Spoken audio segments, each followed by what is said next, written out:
Welcome to Insights, everyone. I'm Nnamdi Adipo. And I'm Elizabeth Omori. Thank you so much for joining us. Well, on this episode, I intend to get some feelers on the ASUU strike, but more importantly, why and how the Nigerian Labour Congress is wading in with an industrial action of its own, of course, as a support mechanism for ASUU's demand. I would also be speaking with a guest, the female presidential aspirant, as a matter of fact, on our perception of leadership, politics, governance, and the economy. Elizabeth is here, of course, and she's got something lined up for you as well. Elizabeth? But we'll also be taking a look at the spate of violence in marriage, but preferring solutions from a psychologist's perspective. Very well, then let's get started.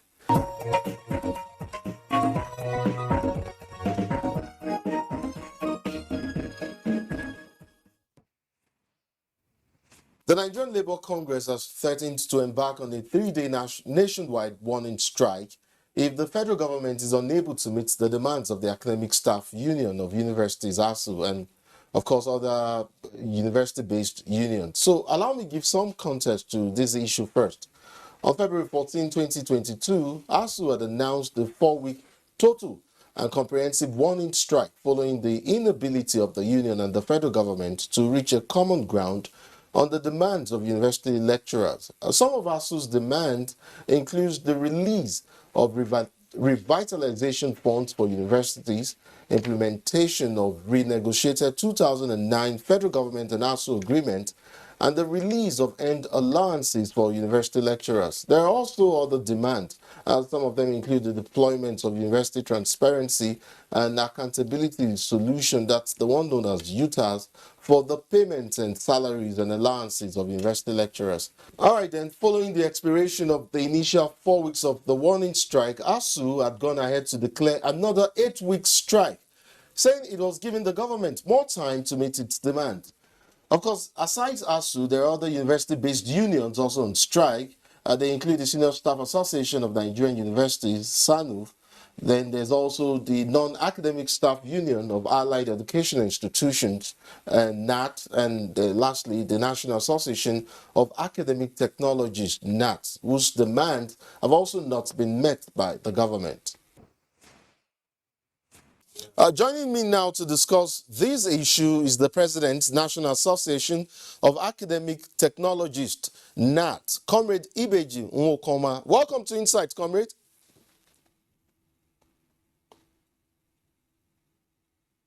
For asking me to come on this program. You're welcome to Insights.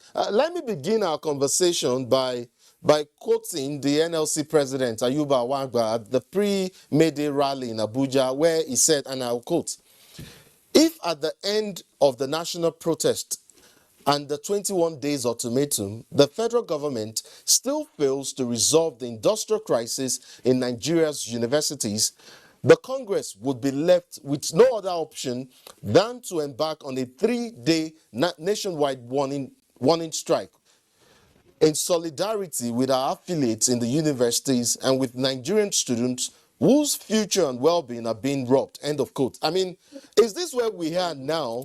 Wouldn't this be adding more kerosene to the fire, as we say in our local parlance? Thank you very much. I don't think it will be adding kerosene to fire in any form. Remember, all the 4 university-based unions are affiliates of NLC. And when this type of thing happens, it is the responsibility of NLC to wade in and do what is necessary to ensure that they draw the attention of government to the problems at hand. My brother, you and I know that the universities has been shut down for the past 2 months.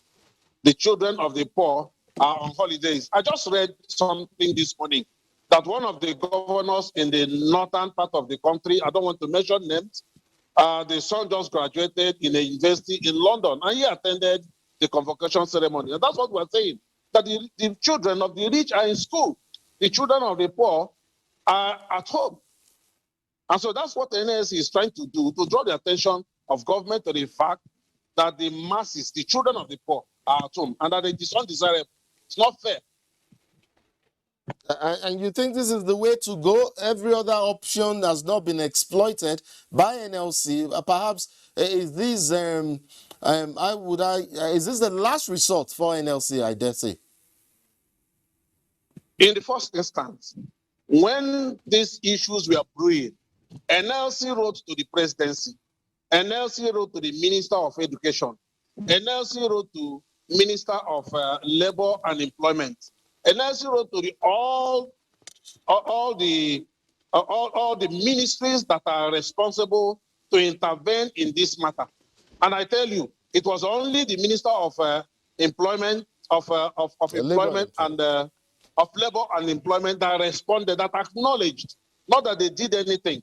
The NLC president asked them to be proactive, to tackle these issues before it gets out of hand. And I tell you, it's only Minister of Labor and Employment that responded by acknowledging, but did absolutely nothing to the issues at hand. On the part of the unions, the strike action is the last resort. My brother, my union, for instance, has written over 10 to 12 letters, even reminders to government. As we are talking, these letters are not acknowledged. These letters are, nothing has been done. Government has failed to invite the unions to a roundtable meeting to resolve these issues. And how do you explain that? All right, then. Let me ask you something about ILO's principle on collective bargaining. Doesn't that principle recognize that there might be factors likely to vary and significantly impact on collective bargaining agreements, whether already reached, such as the ones that the federal government has had with ASUU and other affiliates, university-based unions over the years? And that some of these varying factors might indeed be valid reasons. Thank you very much. Collective bargaining by ILO principles and conventions. We signed an agreement with federal government in 2009. By ILO convention, any collective bargaining has a lifespan of 3 to 5 years. This agreement was signed in 2009. From 2009 till now, it's over 12 years, almost 15 years. Government has not deemed it necessary to renegotiate this agreement. My brother, you know that as of 2009, when these agreements were signed, do you know the prices of goods in Nigeria and what it is today, the inflationary rate that has overtaken every other thing? The government has not deemed it necessary. But let me also say here that before strike actions are undertaken by unions, there are processes that must be done first and foremost. My union, for instance, in 2017, suspended an industrial action. Before that action took place, we had given government 7 days notice. We had given government 14 days notice. We gave government 21 days notice. And that memorandum, after 3 months of industrial action, a memorandum of understanding was signed. But you ask me, since that 2017 till date, what has government done? Has government undertaken anything on that memorandum of action or of understanding that was signed? Nothing. Okay. Maybe I need to paraphrase, comrade, because of course you've just acknowledged the principle of collective bargaining, and even when an arrangement has been reached, that same principle recognizes that there might be varying factors that might impede agreements already reached. In this case, and I'll give you an example, government has cited, and severally too, that there is massive shortfall in revenue generation. Is that not a varying factor likely to impede already reached agreements? You do not think that is valid enough on the side of government? Fine and good. It is valid. But what we're saying is, if government signed an agreement, for instance, with unions, and now discovers that, because government is a continuum, Yes, if government signed an agreement with the past administration, and maybe due to dwindling fall in economy or sources of income to the government, and government now realizes that they are not going to be able to meet up with the terms and conditions in that agreement, the right thing to do is to call the parties involved to a round table and say, we're all citizens of the country, we know what it is on ground, and say, look, when these things were signed, we had these projections, but now these projections cannot be met. Has government done that? Is that not what the renegotiation is all about? Since 2009, the renegotiation started in 2017 and ended in 2018, and government went to sleep from 2018 till date. It is only this time around that they remember that the agreement has to be renegotiated. Well, they just invited us for a meeting last week. And since that time till now, what has government been doing to ensure that they inform the other parties that these things are no longer feasible? Let's put the cards on the table and know what is feasible and what is not feasible. You know, comrade, I'm a student myself, so I am totally worried over the ASUU strike, and I sympathize with the general university community. Am I ever worried over the continued action and the long-term effect of an industrial action further exacerbated by the planned NLC action? In terms of causes, effects, and management, as a union, are you unmoved and not weary of some of the short and long-term implications of incessant industrial action on our students? My brother, I am worried more than any other person because my children are not schooling abroad. My children are in Nigerian universities. I am worried of the implications of NLC shutting down the economy for 3 days. But more importantly, I am asking all well-meaning Nigerians, critical stakeholders, including the journalists, to prevail on government to do the needful. What does it take government to call the unions to a roundtable meeting where issues will be discussed and agreements reached? What does it take for the government, the Minister of Labor and Employment, who is the chief conciliator, to call the unions to a roundtable and say, gentlemen, look at the way things are. Why don't we do it this way? Why don't we do it this way? Because there are agreements that have timelines. And all these agreements with timelines were not made. Give reasons why they were not made and find out whether we will agree or not. And then if there are ones that are possible within this short space of time, these things should be done so that the universities will be reopened. But as I'm talking to you, the politicians are more interested in purchase of funds for presidency. They are more important. They are more interested in politicking. We are in an election season. I mean, it's part of what you see, happening in an election season. But then, of course, it's not making light of what you're saying. I'm not trying to do that. Or, make light of the significance and impact of some of the, issues that you've put forward here. But finally, before I let you go, let's talk about education as an investment. And not just in terms of benefits or long-term gains for society, but realistically, in terms of monies and generating funds. I ask you this, knowing that you totally get it as an academic technologist yourself, isn't it possible that the inability of public tertiary institutions to generate capital through enterprises and innovations that could help it with self-funding, yet make public schooling affordable, is part of the challenge that we're having here? Take, for instance, how many of our schools today have a subsisting scholarship program for innovation solely sponsored by the institutions? Thank you very much.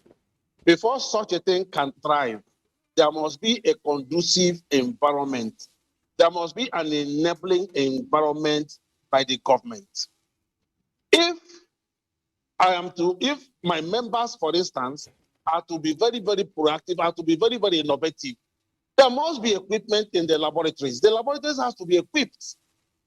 These things must be in place. The lecturer must have a conducive classroom. And then after the classroom, come back to the laboratory, to the workshop, to the studio, to be able to work, to be able to do something. But where these things are not available, nobody can do magic. That's the truth.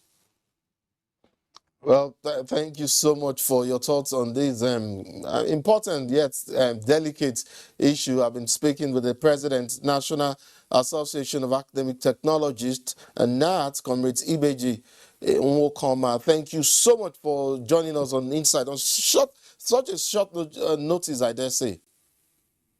Thank you very much. You're welcome.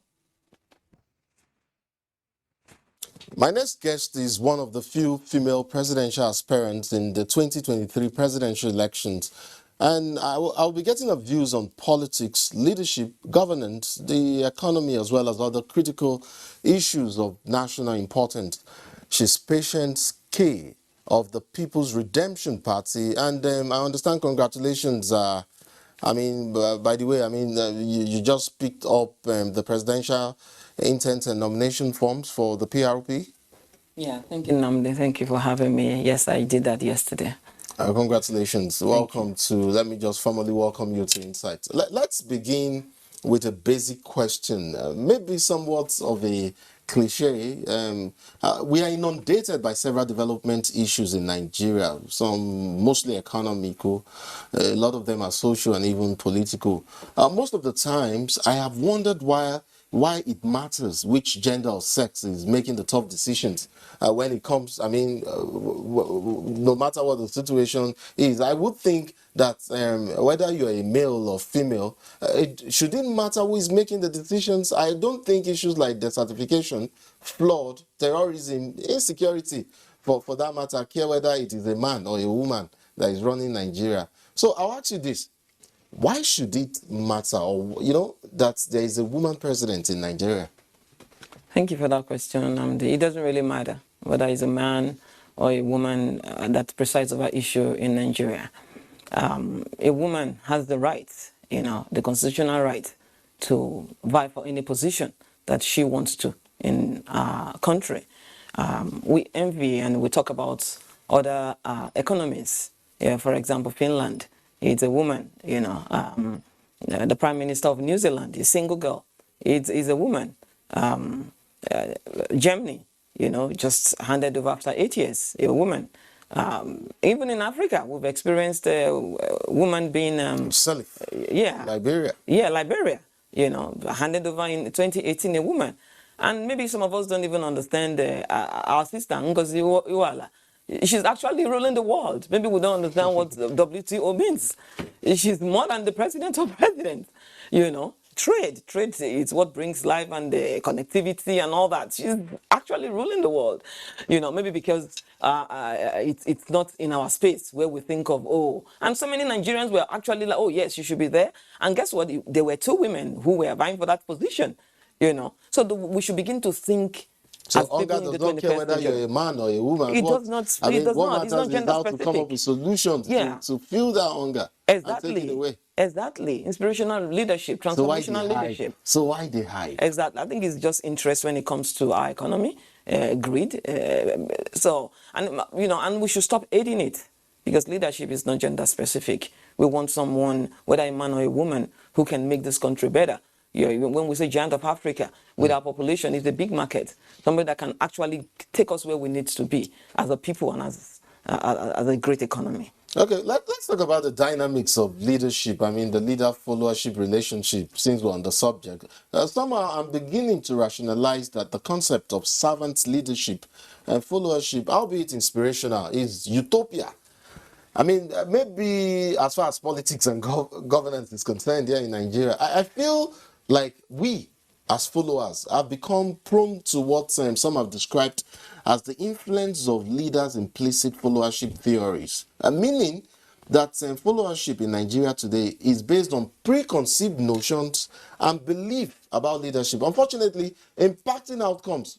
So even before they are determined, and there are plenty of examples to buttress my point, but then How do we reverse that psychology and engender a situation where servant followership can as well inspire servant leadership?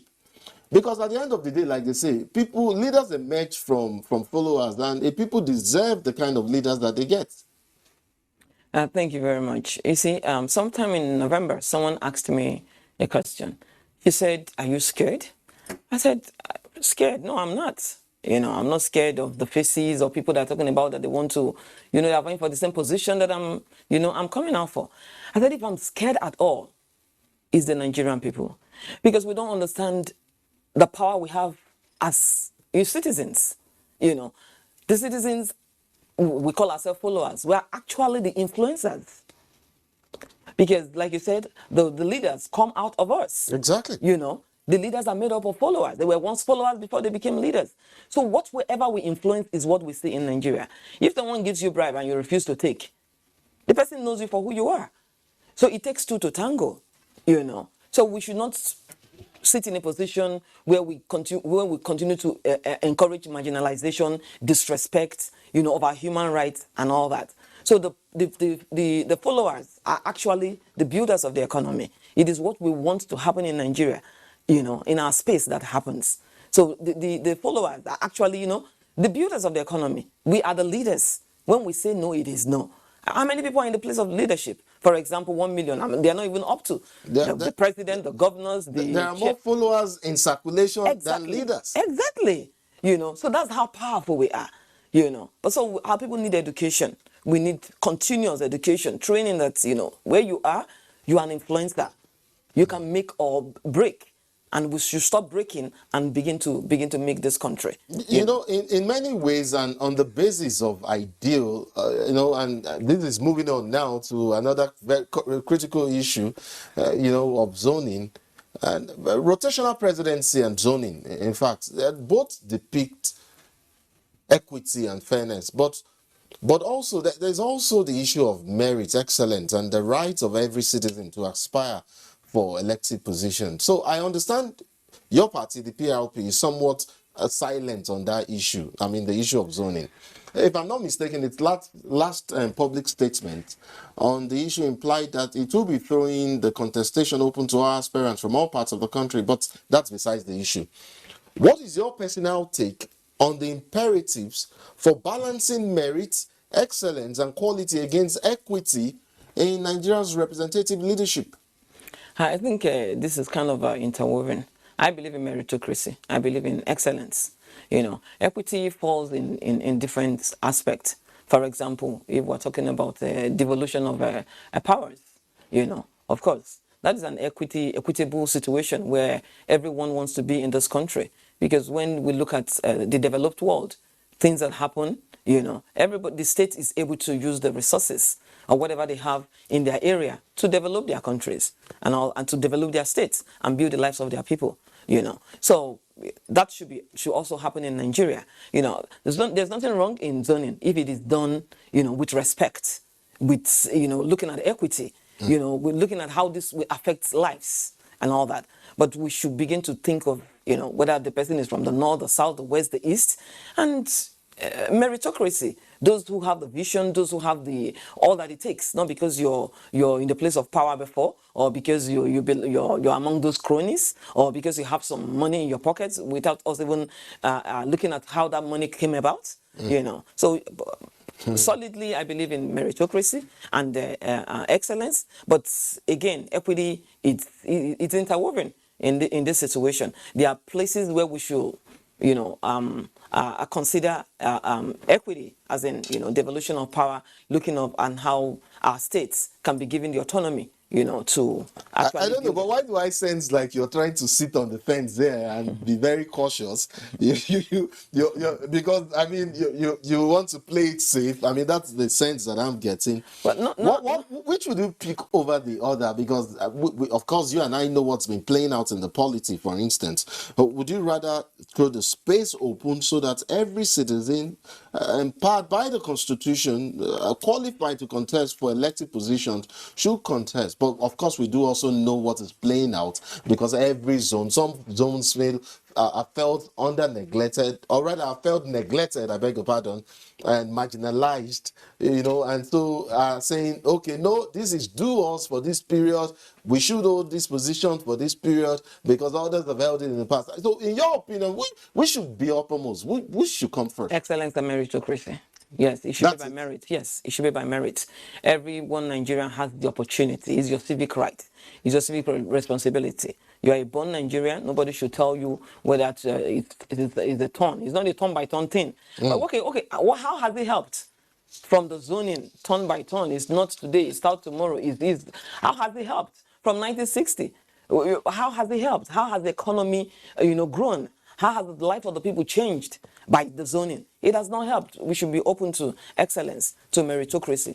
Let people who have the energy, the inspiration, the compassion, the empathy, who understand leadership is all about service. Let people who have that power, and the followers should also understand. By the time you begin to look at, someone because they have money, we should even define the wealth, define such wealth. And understand that by the time they begin to throw rice at you and throw money at you, it all boils down to enslaving you. We shouldn't wait till 4 years to think that, we're now going to stop being hungry. If I eat the rice today and get 5,000 naira today, it's not going to last me for 4 years. So that space of putting ourselves in enslavement, should cease. So it should be meritocracy. There should be excellence. And then, most of our leaders travel outside the world and they see how it happens. Why don't you repatriate what happens all over? You send your children there for education. You go there for medical intervention because you see that it is working. And it's all about meritocracy in the US. And, so why is it? So it's all about interest. And the people that can break this barrier, if it's a barrier, if people that can break the protocol, is you and I, Nigerians. The followers. Yes, the followers. The people who own Nigeria. Let me quickly move you along to other critical issues, but I get the sense that you'd have a very strong conviction on the key issue of indigenship versus citizenship based on your last response to my last question.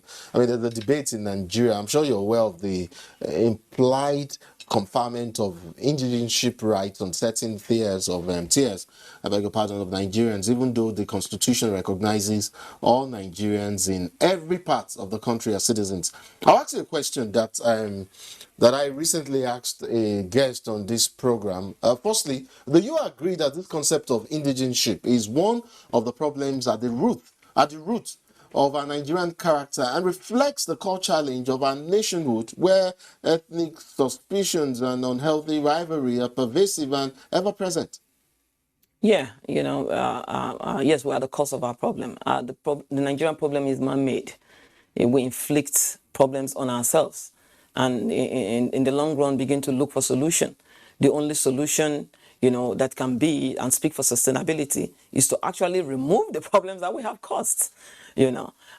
Why should a man marry a woman? Even the Bible says that when you marry a woman, you're now one. You're now the same. She has now come to your. She's now a part of you. If you're from Adamawa, you're from Zamfara. I reckon you're referencing the recent agitation by women groups in the country seeking for clarity on some gender bills, seeking for specificity on the subject of indigenship. Is that right? Yes, I was there to tell them that it's not about you're not fighting for anybody. You're not fighting a man or trying to compete with anybody. It's your right. We're taking collaboration because that's how God made it. Let's work together. It is unity. He made one man, one woman. He could have decided to make 10 men and one woman. So what is our civic right? So that was what I went to do at that venue when women were agitating for their right. So yes, let me ask you a pointed question now. Indigenship, citizenship. The Constitution says citizenship, but then indigenship is causing us problems in this country. I agree. What would you do if you had the opportunity to resolve this situation? Yeah, if a man marries a woman. Not just the man now, but affecting everybody, both male and women. Because, take for instance now, I live in Abuja, and I take my child to a school, and the school in Abuja tells me, no, your child cannot gain admission because then we're giving the first set of admissions to people from Abuja alone. How would you feel? In that situation, I rightly said earlier, it's causing trouble in the economy. If this is where you reside, you've been here, this is where you work, then, it's freedom for everyone. Exactly. It's freedom for everyone. We should stop causing, creating problem for ourselves and at the same time trying to solve it. This is where I live, this is where I call home. I live in Kano, this is where I call home. Then I should be able to go to school. My children should be able to go to school. Things should be able to work for, for everyone. Yeah, there's some system that when it comes to school fees, they say, okay, because you're out of state. If you live in that state, you are no more out of state. If that's where you live, that's where you work, that's your home, So you are a part of that community. Things should not be different from you. But if you're talking about someone who lives in for example, a Delta state, and you're going to Anambra just for a period for something, we should begin to. But if this is my home, then levies or things should not be. That's a part of that's where I belong to. So the indigenship thing, should be erased because.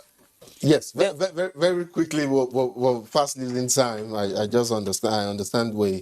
Then the citizenship. I don't know if you're talking about someone who is from Europe marries for example, a Nigerian man marries a woman from Europe. And you're like, okay, she's not going to be able to, if that's what you mean.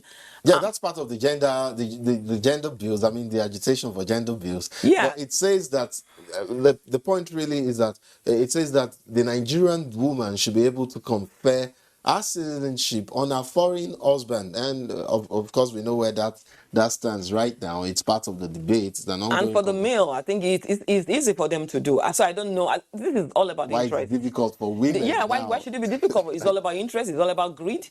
It's all about cultural barrier. Our culture is beautiful. Don't get me wrong, but there are just some things we have decided to put, due to interest, to just marginalize the others. If it's good for the goose, it's good for the gander. Like I said, we're fast losing time. Very quickly, I would like to get your opinion on two issues. Very, quickly, if you can. First is the issue of fuel subsidy. Of course, we all know where we stand. 2022 alone, about 4 trillion naira has been budgeted for petrol fuel subsidy for the year. I mean, why are we getting it wrong? Because definitely it will seem like we're getting something wrong. How can we reverse this so that increases in the price of crude in the international market becomes a blessing rather than a cost to us as a nation? This is all about interest, and that is where leadership comes in. When you continue to have the same people in office with their cronies, nothing is ever going to change, because there's no check, there's no balance. When you talk about subsidy, you're saying the government or the people that are putting grants or money into a commodity so that they can help lives and businesses to thrive. But in the long run, it goes back into the pockets of those that we have prioritized these sectors into. So there's no check and balances, there's no regulation, there's no asking them any questions. So it's all about interest. And deregulation? Yeah. No, I mean, of course, the deregulation of the downstream petroleum sector is already in play. What are your thoughts on that? Yeah, so it still boils down to interest. You need the right people in position. You need the right people that can look into things, that can feel the pulses of the people.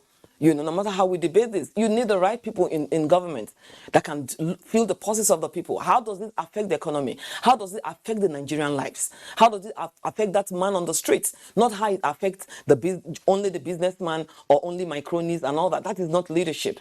So it's all about regulation, deregulation. We call all manner of names. I tell people that, changing the narrative is not about talking about it. It's not about speaking grammar about it. It's about doing something about it. Action. You want to change the narrative, then you put in policies, you put in regulations, you put in, there should be feedbacks. And again, when a leader is in place, it's good to have all manner of advisors. But as you're advising me as a leader, I'm thinking. You should be a thinker. You should be following up. So it's all about interest. And these problems are solvable if we want to solve it. So we need the right leadership to be able to take care of this. I hear you. Just before I let you go, I'd like to ask you somewhat of a weird question. How traditional are you or cultural as you as a Nigerian and African? If you talk about like the Nigerian culture, is a beautiful. I'm talking about you personally. Are you a traditional person? Would you say you're a core cultural person? No, I'm not. I won't You're say I'm a not? cultural person. It depends on what you mean. Depends on what you mean. Are you talking about going deep into traditional things, Yes, I know you're Igbo, fetish and all that, well, or something? not necessarily Okay. being fetish, but you attend like cultural. Are you? Do you appreciate our culture and tradition? The dancing to the masquerade, eating of the Yeah, for the new fun. yam. For the fun of it, yes. When I was in Nigeria, there's this thing they do in Abuja, during the Christmas period. I've attended. Even now, Abuja organization in the US, we have had things about, the things we do back home. So your Anyoma people are culturally, So our they're dance. culturally deep, Yes, deep our people. dance I'm and our Anyoma food. myself, so I Okay. get a sense of what you're saying. Okay. So let me ask you something else. In countries like Brazil and Cuba, they have this blend of culture and where they blend the old faith and the new faith. For instance, and I'll give you a typical one, for political office holders, you're made to swear your oath of allegiance and oath of office using traditional instruments. Would you, for instance? And that is because, I do not want to create a contest here, but we do know that back in the day, our gods were known to be fierce and quick to vex and quick to anger. You do not offend the gods and go away. Gods, they strike you down. But now we know the new faith, Christianity, Islam, preaches that the Almighty is slow to anger, and so a part of the issue, or what some persons, especially deeply cultural persons, are advocating for, is for tradition to be infused into politics in Nigeria, so that maybe political office holders can begin to swear oath of allegiance, and oath of office using traditional means. Is that something you think is ludicrous? I don't even know. It depends on what we are used to. I know that we have the Quran, we have the Bible, and like you said, some people talk about the traditional whatever.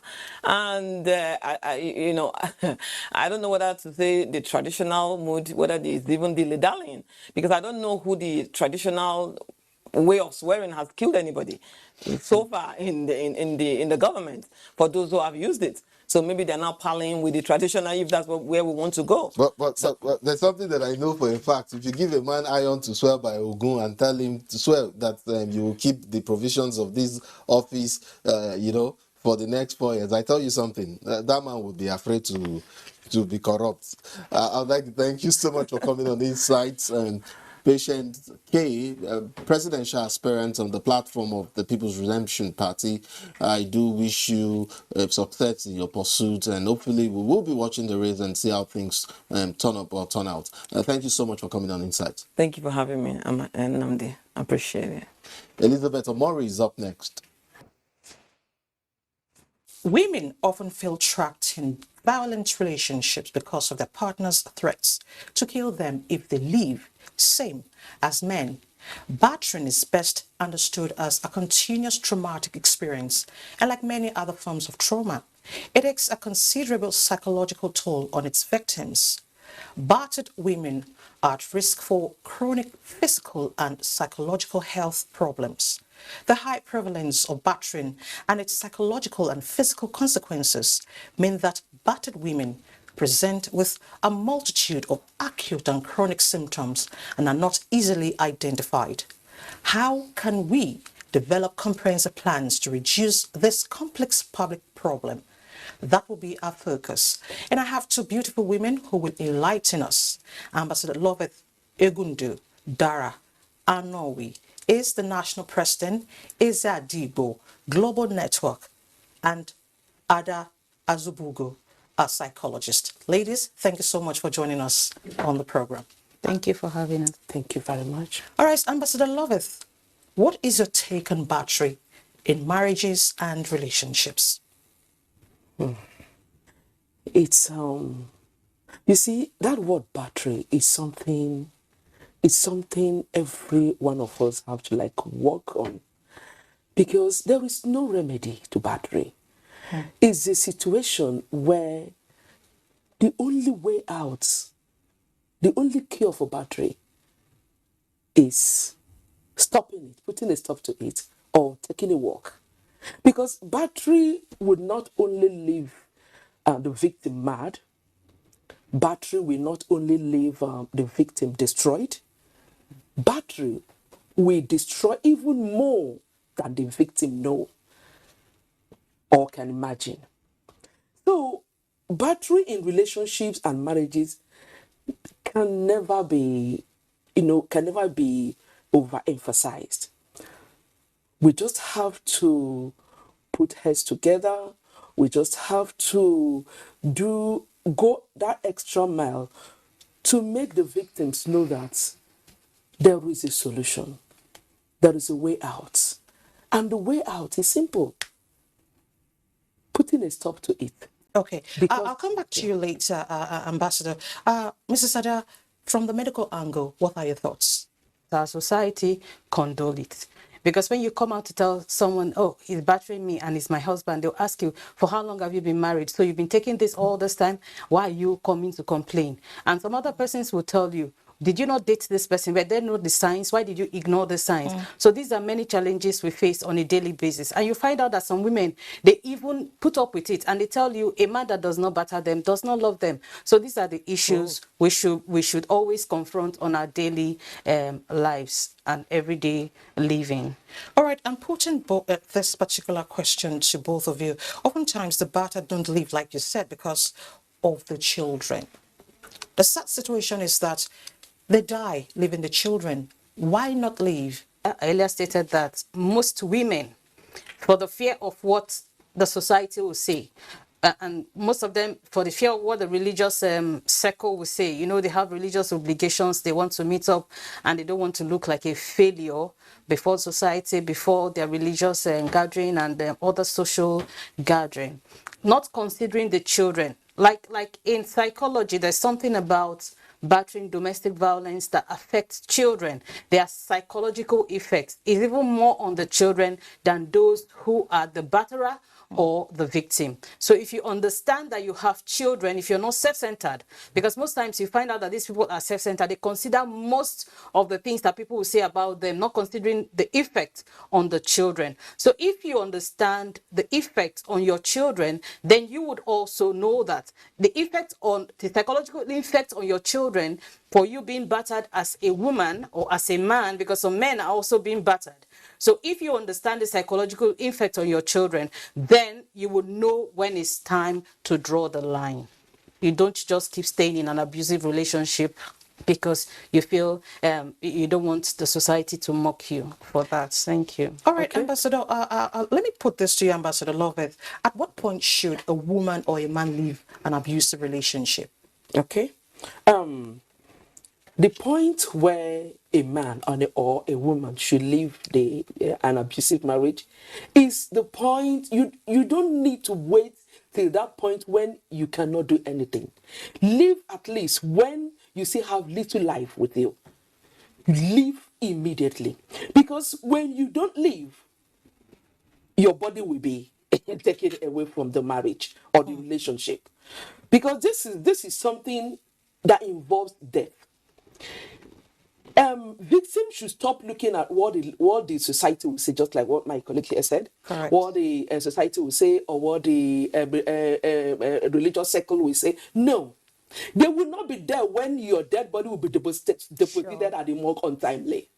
The blames will always be there. The society should stop blaming victims. They should embrace them. Even you're talking of religious circle, you're talking of this thing. How about churches? Sorry, family members. Some families are not doing good at all. They will tell you, no, when our daughter is not in our family to accept someone back from marriage. She when doesn't you're have married, a room there anymore. when you're married, you're married. But you accept the cops back. No, that has to stop. It has to stop. The moment your relationship start affecting your sense of reasoning, your psychological thinking, before you know it, depression sets in. You need to take a walk while you are alive. You're better alive somewhere than dead somewhere. All right, Mrs. Zada, recently I was at the police station to report a case of theft, and 4 ladies walked in on the same issue before us, and the victim made some statements, comments. She said, first, her life has been threatened, and secondly, that her lover said he's not done with her. Which is more threatening, Dr. Ada? Before you say yes to anybody, you must ensure that the person is mentally fit. A lot of people are mad, but they are on corporate wares, you know, and these are the things that we ignore. Even for ladies, you find out that you're dating a man and she's behaving like someone who is sick mentally. So these are things we should start looking out for. You don't just say yes. Some people are badly raised also. And again, when you say someone threatened you and say your life is, what were you doing with this person all this time? These are people you're not supposed to hang out with. They say your circle defines who you are. So if you start keeping people that are not healthy for your mental health, then you should start asking yourself, what is it that you actually want from life? And these are the things we should critically look at. Parents should always educate their children.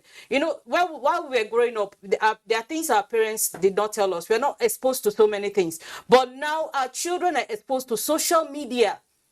And these are things, a lot of things they you know, they stuff out from social media that we are not privileged to have at our time. Even our parents will not tell us about sex education because they feel they want to spoil us. If they tell you about sex education, they feel they are corrupting your mind. But now our children, even at 3, at 4, they all know this thing. So we should keep educating our children, not just the girl child, but also the male child too, because it is also a gender. When you talk about gender, we just stumble and said it's all about female. It's not all about female. It's both male and female. So when you keep training them, educate them properly, nurture them well, because environment has a strong hold, is a very strong factor on child upbringing. So if you have to do your work very well as a parent, then you don't need to have concerns over your children when they are grown and they start leaving the house. So when someone say it's a bigger threat to have someone you're dating, a partner you call someone you love and threatening you, I'm not done with you yet.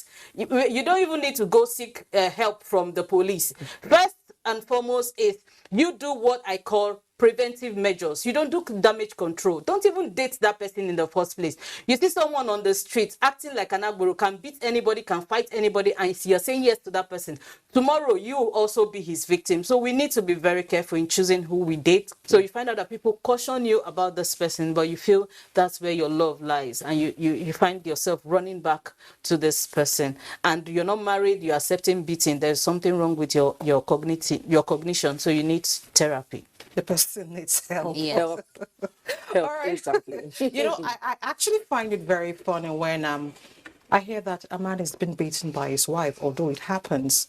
But Ambassador Loveth, really, are women truly safe in marriages or relationships? 2 things happens when you get into marriage. It's either marriage makes you or marriage mars you. So when you're married to someone and you're not made, just know that you're married already. And when you're married, you're gone. Okay? So the women are not, let me just say, it's not a ratio of 25 or 30% of women that are saving marriages now. Because it's no longer what they saw at the beginning that they're seeing now. And let me tell you something. Do you know many of these women go into marriages even without dating? So you don't even know where to start blaming them. The question of, didn't you see all these signs, all these red flags when you were dating? Many were so unfortunate. Like from where I come from, many don't date. You just be picked from your parents' house. I don't want to use the word arrange, but something that looks like that. They will be picked, and the next thing, you are in a man's house. All right, quickly before I let both of you go, what's the way out of an abusive marriage or relationship? In few words. There are so many ways. Okay. And you should understand that battering, there's a slim margin between men being battered and women being battered. study shows that women are being battered by one partner 6.9 times and men also 4.4 times. So you should understand there is a problem. To speak to a professional, a counselor or a psychiatrist. Ambassador Loveth, quickly, your thoughts, the way out. Way out from a domestic or an abusive marriage. It's number one, start working on your affected self-esteem. You work on your self-esteem, bring yourself back. Just put the remaining pieces, no matter how little, no matter how damaged they are. Together. Bring them together. Then you now sit and think, oh, next, do I take a walk? Do I sue? Do I go for divorce? Do I do this? Do I do that? Working on the self-esteem, and that's where the problem lies. All right, ladies, I want to thank you so much for your time. Thank you for sharing your thoughts and enlightening us on the segment. Thank you so much. Thank you very much. Thank you very much. And that's it on this episode of the program. Do join us same time next week for more on Insight. My name is Nnamdi Odipo. And I'm Elizabeth Omori. Be a brother skipper. We'll see you next week.